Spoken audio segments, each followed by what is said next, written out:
Arhitektura i urbanizam druge polovine 20. stoljeća trebali su biti katalizator preobrazbe i modernizacije društva.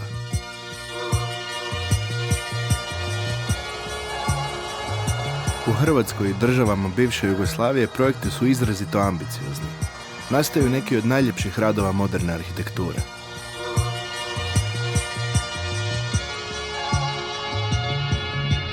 Ali modernizacija ostaje nedovršena.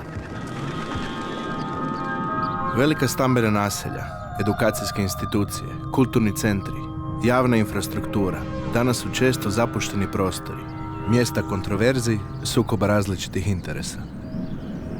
Ideja javnog dobra uglavnom je napuštena.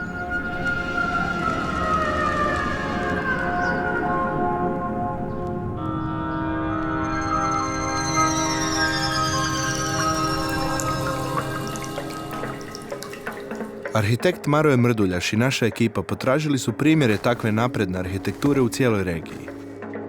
Mjesta u kojima se i danas živi. Žilava mjesta koje mijenjaju namjenu po potrebi.